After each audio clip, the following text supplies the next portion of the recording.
Yeah, Christian McCaffrey got an extension. Tell us about it. Yeah, so Albert Breer summed it up in a tweet that is up on, we have the visual up on our YouTube channel. If you're streaming with us, we appreciate you hanging. And if you're listening to on the podcast, check out our YouTube channel if you haven't yet. But please. Albert Breer writes, easy way to look at the 49ers, Christian McCaffrey's 2-year extension. He was due $24.2 million over the next 2 years. He's now making $32.2 million over that time. And his $12.5 million in 2026 is basically a team option. Basically what Christian McCaffrey did was guarantee the next 2 years on his deal. And he had no guaranteed money on his contract before signing the extension. And so he gets a little bit of security now. It's not like everything is different, right? Like he got a pay bump. He got a little bit of a raise. He probably got a direct deposit.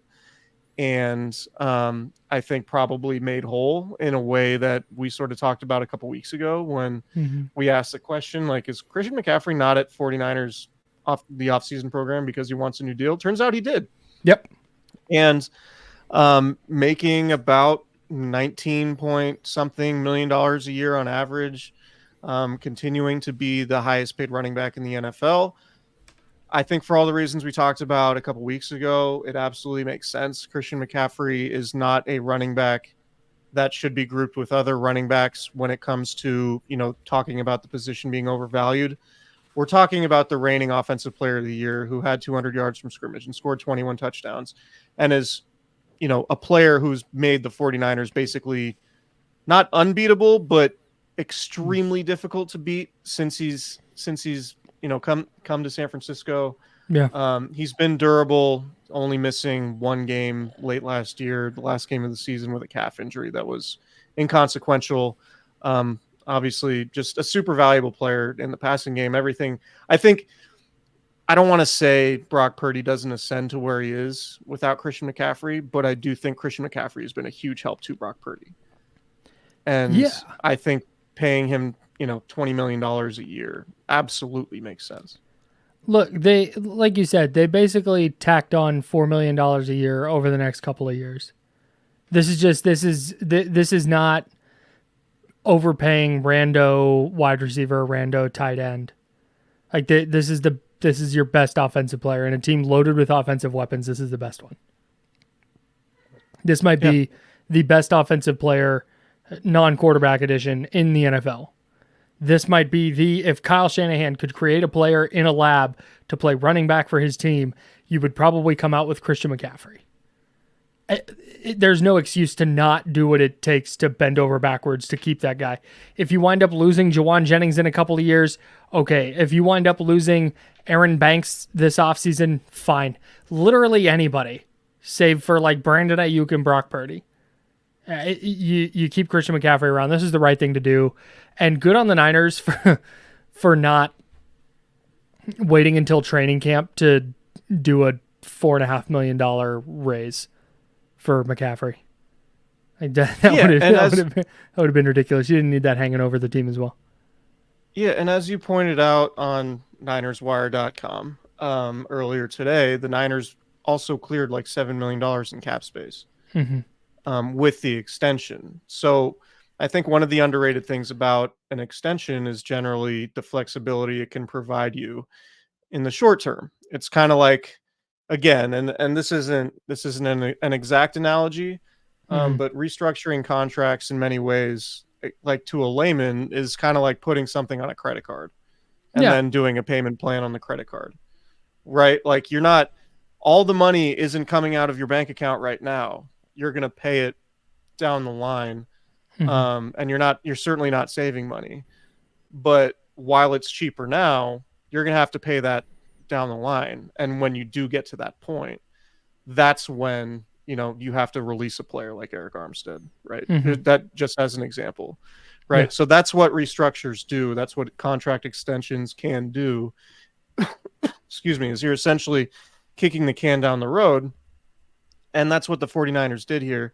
And so, like things could potentially look ugly in a couple of years in terms of like them rebuilding. And at that point, it's going to be largely up to Brock Purdy to, become an elite quarterback that can be the rising tides that lifts all boats, right? Because you're going to be looking at potentially a post George Kittle world, a post Christian McCaffrey world. I think Nick Bosa is going to be around for a long time, but post Drake Greenlaw, post Charvarius Ward, right? Just a number of players who might be aged out. And you're going to have to do some roster churning, whereas like Brock Purdy is going to be your stabilizing force. But what this Christian McCaffrey deal does now in the meantime is it makes him happy. It makes him whole. He's able to say, look, running backs deserve more money, which is, I know, something that's important to him, which he's talked about before, while also giving the 49ers a little bit more flexibility now. And as we know, salary cap space rolls over. So salary cap space created now can roll into next year when you have, Brock Purdy needing a new contract. Presumably some of Brandon Ayuk's money is going to kick in. The team's going to be more expensive. And look, we can talk about how this impacts Brandon Ayuk. I don't think it necessarily does. I bet he's pissed. That's one of the funnier takes you see on the internet is like, oh man, 49ers gave Christian McCaffrey this lucrative extension. Brandon Ayuk's got to be pissed. It's not the way it works. If anything, the 49ers are in a better position to give Brandon Ayuk a new contract because of the salary cap space they created with this extension. Yeah. Right. So, it's just a way to guarantee, like we said, Christian McCaffrey had no guaranteed money on the remaining 2 years of his deal. What this extension did is basically guaranteed the final 2 years of his deal. And if he's still playing at a high level, give him earning power 3 years from now, 4 years from now, potentially. More likely than not, there will be another extension or renegotiation at that point, because Christian McCaffrey is probably not going to be coming off an Offensive Player of the Year campaign. Maybe he will be. I don't know. But, going into year 30 in the league, or not in the league, but his 30-year-old year as a running back with, presumably 300 plus touches is not going to be something that I can't imagine he's going to be the same player 3 years from now that he is now. Yeah, not everything has to impact the Brandon Ayuk extension, man. It's okay. Juwan Jennings, what does this mean for Brandon Ayuk? Not shit. Nothing at all. Chris McCaffrey, was it not? I saw a Steelers fan today hosting a Twitter Spaces, Twitter Live, whatever they call it. I think it's we're Spaces. Streaming on Twitter right now, so I think it's called a Twitter Spaces. Hosting a Twitter Spaces that was like, well, now the Niners have to trade Brandon Ayuk to the Steelers. Like, man, what? Call somebody. Like, hey, this is a person I know. Call me. Like, ask me. Like, this doesn't. The Niners have like over $32 million in cap space this year, which, like you said, that more importantly has nothing to do with Ayuk. That just they can roll over to next year. They're like $45 million over the cap next year, I think, as of right now. Yep. So yeah, the wide receiver thing is going to come to a head, but like we have said, like Nick Wagner, our favorite cast member, has written about in ESPN for 2 years now. Like 2025 is the year. 2025 is the year where this all gets sticky, and that was going to get sticky whether Christian McCaffrey signed an extension or not, whether Juwan Jennings got an extension or not, whether Brock Purdy signs his extension or not. Like 2025 is going to be a difficult offseason for the 49ers in terms of which players are they keeping, which players are they letting go.